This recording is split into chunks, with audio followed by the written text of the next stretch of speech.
지금 명의신탁은 두 가지예요. 첫 번째가 조세 회피 목적이 있냐 없냐. 두 번째는 조세 회피 목적이 없을 때.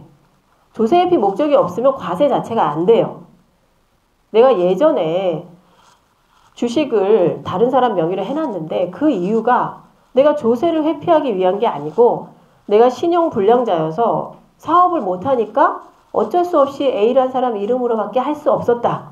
이걸 입증해서 실제 조세 회피 목적이 없었다고 보고 그러면 과세를 받지 않은 사례도 있어요. 근데 대부분의 명의신탁은 조세 회피 목적이 있다고 봅니다. 근데 어떻게 일어나냐면 법인 설립하실 때 보시면 뭐 과점주주가 되면 안 된다 이런 얘기 있어요. 책임지게 된다 이래서 과점주주가 안 되려고 다른 사람 이름으로 하는 경우가 있어요. 그건 다 조세 회피 목적이 있다고 봅니다. 그래서 그리고 또 하나는 과세관청은 명의신탁 자체를 조세 회피 목적이 있다고 추정해버려요. 추정이라는 건 뭐냐 하면 반증할 수 있으면 조세 회피 목적이 없다고 입증할 수 있다는 뜻이에요.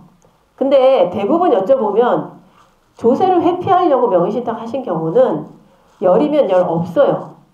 하지만 왜 이렇게 하셨습니까? 라고 여쭤보면 아니 과점주주 되면 문제가 된다고 해서 이렇게 했지 이렇게 말씀하세요. 그 자체가 조세 회피 목적이에요. 그래서 가산세는 피할 수 없어요. 그리고 명의신탁 해지는 대부분 15년 3개월이라는 기간이 지나면 과세를 못합니다. 과세관청에서. 그게 부가제척기간이에요. 그래서 오래된 기업들은 그 기간이 지난 게 많아요. 근데 지나서 좋긴 하지만 입증을 해야 되잖아요. 그 입증 자체가 쉽진 않아요. 그래서 전문가와 함께 입증합니다. 근데 이제 명의신탁이 나왔으니까 이 명의신탁 주식을 입증 안 하고 그냥 양도양수하는 경우도 있어요. 아니면 다른 사람 명의로 또 해놓는 경우가 있어요.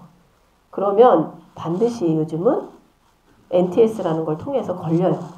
명의신탁 주식을 다 뽑아내는 또 하나의 시스템이 있습니다. 그래서 그런 것들을 주의하셔야 돼요. 네. 이 상속증여는 하루아침에 안 끝납니다. 저희가 한 8년 걸려서 했던 업체가 있어요. 대구에 있는 말씀만 드리면 아는 큰 업체예요. 그래서 저희가 그걸 어떻게 했냐면은 거기에 문제는 뭐였냐면 일단 차명주식이 있었고요. 두 번째는 가지급금이 있었어요. 그리고 세 번째는 가업승계를 해야 돼요. 그래서 실제로 차명주식을 먼저 정리했습니다. 두 번째는 가지급금을 정리했고요. 그때 중간에 말씀드린 대로 직원이 사실 뭐 그 대표님의 표현에 의하면 아가씨 때부터 와서 결혼도 했고 아기도 낳고 내가 정말 잘해줬는데 그 직원이 갑자기 이제 내부 사정을 너무 잘하는 거예요. 이것 때문에 엄청 고생을 하셨어요. 그 시기도 거치셨어요. 그래서 저희가 말씀드렸죠. 왜 우리가 가족기업으로 밖에 갈 수 없느냐 이런 부분이 사실 이런 고발들도 되게 중요합니다. 그렇게 해서 자녀는 법인을 만들었어요. 그리고 부동산을 자녀 법인으로 넘겼고 실제로 아버지 법인의 사업의 일부를 떼가서 자녀 법인을 성장시켰고 궁극적으로 아버지 법인과 자녀 법인이 역합병을 한 거죠.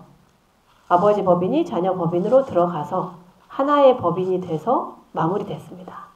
그때 이 자녀 법인은 아버지 법인의 주식을 일부 가지고 있어서 자금은 배당으로 마련을 했어요. 차등 배당으로. 제가 아주 간단하게 말씀드렸지만 이 과정 안에서 8년 동안 정말 많은 일이 있었습니다. 그래서 지금은 가업승계를 잘 하셔서 행복하게 사시고 그 아드님이 결혼합니다. 그래서 저희한테 이제 초청장을 보내서 저희도 이제 가려고 생각하고 있습니다. 네네. 답이 되셨나요? 네네.